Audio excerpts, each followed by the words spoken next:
Narcisista é uma palavra bastante utilizada nos dias de hoje, seja para nos referirmos a pessoas muito exibidas ou para rotularmos algumas figuras públicas, certo? Bom, muito antes dos exibicionismos modernos, os gregos antigos desenvolveram um mito a respeito de pessoas obcecadas demais pela própria imagem. Em uma das versões desse mito, um lindo jovem chamado Narciso vagava pelo mundo em busca do amor. Uma ninfa chamada Eco apaixonou-se por ele, mas foi solenemente rejeitada. Um dia, Narciso viu seu próprio reflexo em um rio e apaixonou-se por sua própria imagem, não conseguindo mais se afastar dela. E assim, Narciso acabou se afogando. No local em que o rapaz morreu, uma flor brotou, a qual chamamos Narciso. Esse mito apresenta a ideia central do narcisismo, que é um egocentrismo acentuado e muitas vezes nocivo.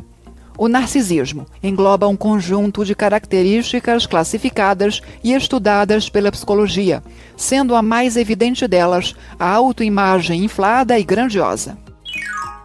Os narcisistas, em maior ou menor grau, sempre se acreditam mais belos, inteligentes e importantes do que os outros, e se sentem merecedores de tratamento especial.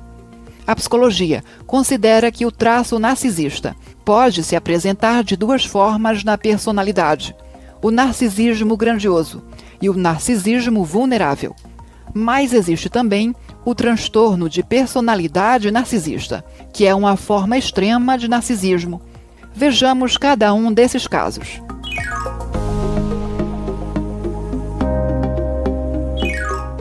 O narcisismo grandioso é o caso mais comum e é caracterizado pela extroversão, pela dominação e pelo desejo de atenção. Esse narcisista busca poder e atenção, muitas vezes direcionando-se para a carreira política, para o mundo das celebridades ou para algum tipo de liderança intelectual ou cultural. Isso não quer dizer que todo político, artista ou intelectual seja narcisista. Não. Muitos que estão nessas posições de poder querem realizar seus potenciais de forma saudável e ajudar as pessoas. Os narcisistas, ao contrário, buscam espaços de poder por conta do status e da atenção que eles garantem.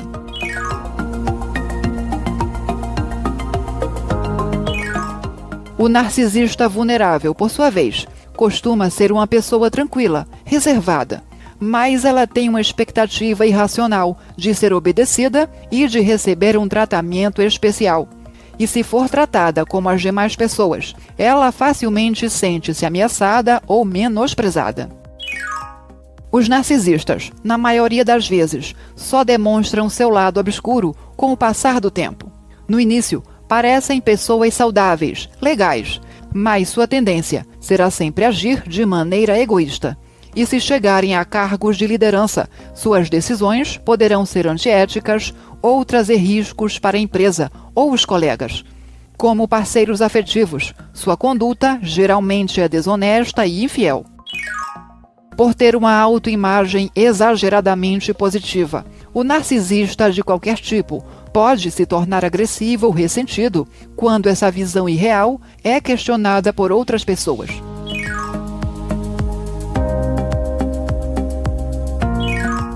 O transtorno de personalidade narcisista é uma desordem psicológica que afeta de 1 a 2% da população, sendo mais prevalente em homens.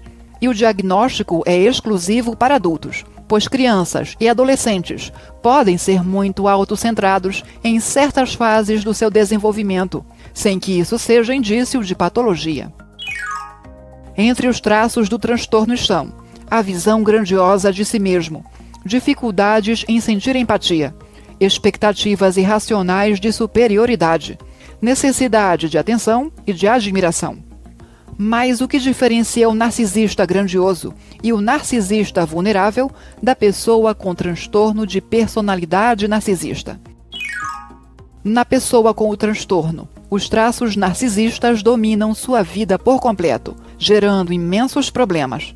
Por exemplo, pais narcisistas preferem usar seus filhos como formas de obter atenção ou admiração em vez de cuidar deles. Funcionários narcisistas não aceitam críticas sobre seus desempenhos, preferindo afrontar ou se ressentir com os colegas ou chefes que tentam ajudá-los.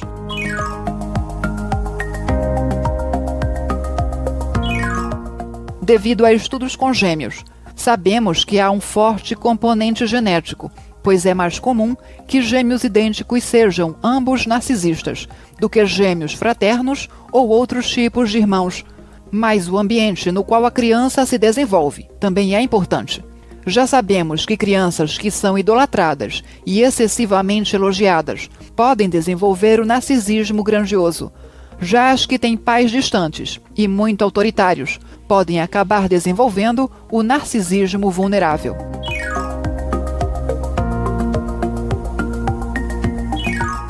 O narcisista pode melhorar os aspectos negativos de sua personalidade.